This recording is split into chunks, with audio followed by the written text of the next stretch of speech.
एक महात्मा ने बताया कि कुत्ते की एक रोटी खिलाने से इंसान को 8 फायदा होता है, जिसमें चमत्कारी फायदा भी देखा गया है। यह बात सुनकर दोस्तों आप हैरान हो जाएंगे कि एक कुत्ते को आखिर हम लोग एक रोटी खिला देते हैं तो 8 कौन सा फायदा होने वाला है। दोस्तों आज की कहानी में हम लोग जानेंगे कि कुत्ते के एक रोटी खिलाने से 8 फायदा कौन सा इंसान को होने वाला है, इसलिए दोस्तों आप लोग वीडियो को अंत तक जरूर देखना। चलिए दोस्तों कहानी को शुरू करें उससे पहले आप लोग चैनल को सब्सक्राइब और वीडियो को लाइक कर दीजिए। एक बार की बात है दोस्तों, एक गांव में एक महात्मा रहा करते थे जो कि सभी के प्रश्नों का उत्तर दिया करते थे। उसी गांव में दोस्तों एक काला कुत्ता रहा करता था जो कि अपने भूख प्यास से काफ़ी यानी कहे तो दर्द से भरा हुआ उसकी कहानी था। वो कुत्ता दर दर की ठोकरें खा रहा था और उस महात्मा के पास देखता है कि बहुत सारे लोग आते हैं और अपने प्रश्नों का उत्तर लेकर जाते हैं और हंसते हुए जाते हैं। यह सब बात उस कुत्ते के घर में दिल कर जाती है और सोचता है कि मैं भी उस महात्मा के पास जाऊंगा और अपनी कहानी को रखूंगा। दोस्तों वो महात्मा के पास जाता है और करुणामय भाव में अपनी कहानी को प्रस्तुत करता है। महात्मा कहते हैं कि तुम्हारी कहानी तो बहुत दर्द भरी है, तुम्हारे साथ ऐसे आखिर लोग क्यों करते हैं। तभी वो काला कुत्ता कहता है कि हे महात्मा, मैं जिस गांव में रहता हूं उस गांव में मेरी माँ रहा करती थी। मेरी माँ 4 बच्चों की सेवा किया करती थी। वो दिन भर खाने की तलाश में थी जिससे कि हम लोगों को दूध पिला सके और रात्रि में उस गांव में किसी अनजान व्यक्ति को नहीं आने देती थी, परंतु उस गांव के लोग मेरी माँ को एक रोटी भी नहीं देते थे। ऐन वक्त पर कभी कभी लोग हम लोगों को ईंटा पत्थर से मारते थे और हम लोगों को मेरी माँ लेकर दूर गांव में भाग जाया करती थी और फिर कुछ देर के बाद लेकर उसी गांव में आया करती थी और रात्रि में कोई मजाल नहीं था कि बाहरी कुत्ता आकर उस गांव में घुस जाए। इस तरह से दोस्तों वो अपना सारा कहानी सुनाता है। उसके बाद महात्मा कहते हैं कि तुम्हारे साथ तो गलत हुआ है। उसके बाद कुत्ता आगा कहता है कि यहीं तक नहीं, हमारी माँ संघर्ष करते करते इस दुनिया को छोड़कर चल बसी और मैं अपने चारों भाइयों में सबसे छोटा हूँ, इसलिए मैं कमज़ोर रह गया हूँ और हमारे चारों भाई में से तीनों अलग अलग गाँव में चले गए हैं, परंतु मैं यहीं पर अपना जीवन जैसे तैसे व्यतीत कर रहा हूँ। यह बात सुनकर महात्मा कहते हैं कि तुम्हारे साथ जो भी हुआ है गलत हुआ है। तभी महात्मा कहते हैं कि हे कुत्ते, मैं तुम्हें एक छोटी सी ऐसी कहानी सुनाता हूँ। अगर मनुष्य इस कहानी को सुन लेता है तो शायद आज के बाद तुम्हें नहीं मारेगा और एक रोटी जरूर खिलाएगा। अगर मनुष्य ऐसा करता है तो उसे 8 फायदे होंगे। तभी वो कुत्ता कहता है कि जो 8 फायदे होने वाले हैं आप मनुष्य को जरूर बताइए। तभी वो महात्मा कहते हैं कि ठीक है, मैं कहानी के माध्यम से समझाने का प्रयास करता हूँ। उसके बाद महात्मा कहते हैं कि देखो, एक राज्य में एक सेठ रहा करता था जो कि काफ़ी अमीर था, परंतु अमीरी एक ऐसी चीज़ होती है कि आदमी के अंदर घमंड आ जाता है। वो सेठ अपने सारे भाइयों से अलग हो जाता है और दूसरे राज्य में जाने का प्रयास करता है और एक छोटा सा महल में रहने लगता है। एक दिन की बात है, उसकी एक पत्नी थी और एक बच्चे थे। सेठ किसी काम से बाहर गया हुआ था। तभी उसकी पत्नी जो थी काफ़ी होशियार थी, वो मार्केट जाया करती थी और मार्केट से जो भी सामान था खरीद कर लाया करती थी। ऐसे ही वो कुत्ते को एक पालन की थी जिससे कि वो प्यारा सा कुत्ता था। उस कुत्ते को लेकर मार्केट जाया करती थी और बच्चे को भी साथ में ले जाया करती थी। जब भी वो क्लिनिक भी जाना होता डॉक्टर के पास, वहाँ पर भी कुत्ते को लेकर जाया करती थी।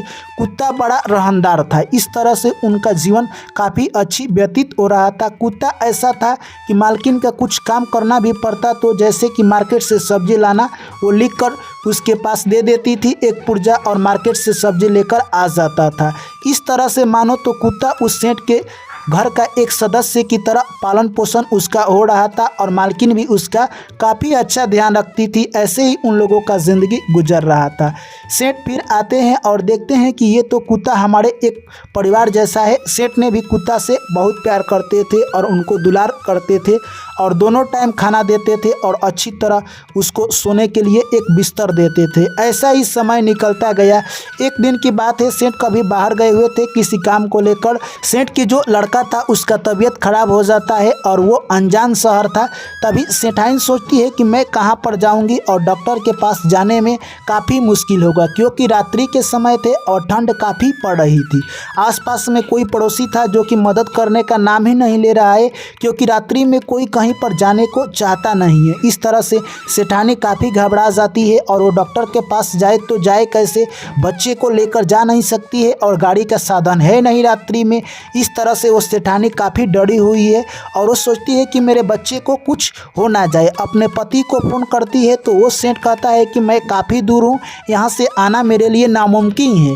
इस तरह से सेठानी काफ़ी घबरा जाती है और सोचती है कि मेरा भगवान कोई मदद करे।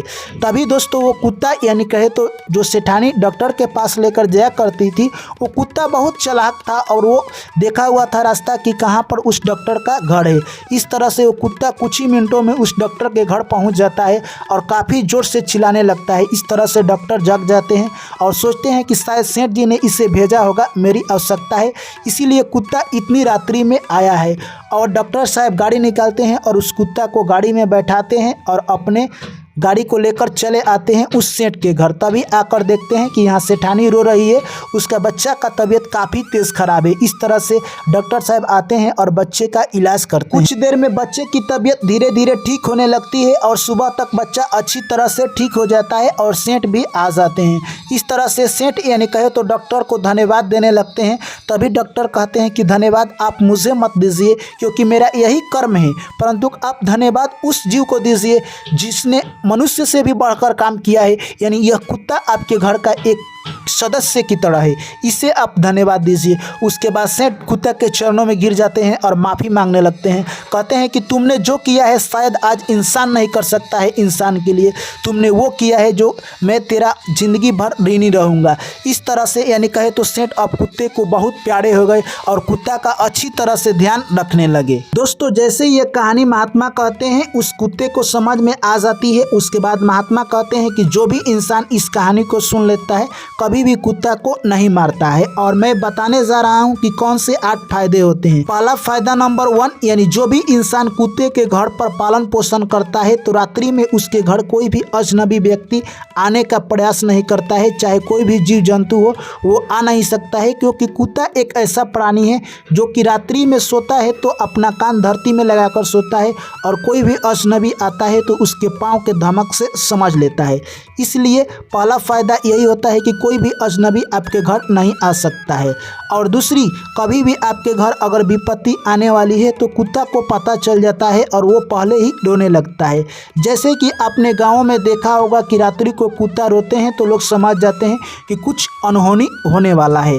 तीसरी, जब भी आपके घर कुत्ता पालन करते हैं तो उसका अगर आप सेवा करते हैं तो आपके एक सदस्य जैसा काम करता है, क्योंकि कुत्ता एक वफादार जानवर होते हैं।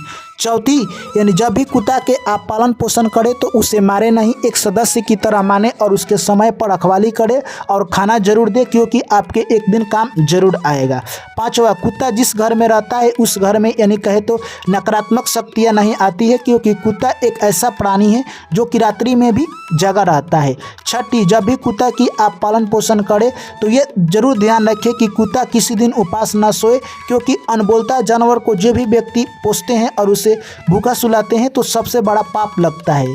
सातवीं, जब भी कुत्ता को आप पालन पोषण करें तो ऐसी जरूर व्यवस्था बनाकर रखें कि अगर आप कहीं पर जाते हैं तो उसे भी लेकर जाए, घर पर अकेले ना छोड़े, रास्ते में भी वो आपके काम आ सकता है। और आठवीं, जब भी कुत्ता आपके घर अगर आपने पोसा है तो उसे ऐसी व्यवस्था बनाकर रखें जिससे कि उसे भी लगे हम जिसके घर है वो हमसे प्यार करते हैं और हमारे लिए वो कुछ करते हैं। इसलिए जानवर अनबोलता है, इसलिए आप उसकी ध्यान रखें, एक दिन आपका वो ध्यान जरूर रखेगा। इस तरह से दोस्तों वो कुत्ता कहता है कि आपने जो यह कहानी सुनाई, मुझे अब लगता है कि मुझे गांव में कोई नहीं मारेगा और मेरी ज़िंदगी थोड़ा सा आराम हो जाएगी। तो दोस्तों ये कहानी यहीं पर समाप्त होती है। मैं आशा करता हूं कि ये कहानी दोस्तों आप लोगों को समझ आई होगी और आज के बाद कोई भी व्यक्ति कुत्ता अनबोलता जानवर को कभी नहीं मारेगा, मुझे आशा है। चलिए दोस्तों कहानी को दीजिए आप लोग यहीं पर करते हैं समाप्त, फिर मुलाकात होगी एक नई कहानी में। जय श्री कृष्ण, राधे राधे।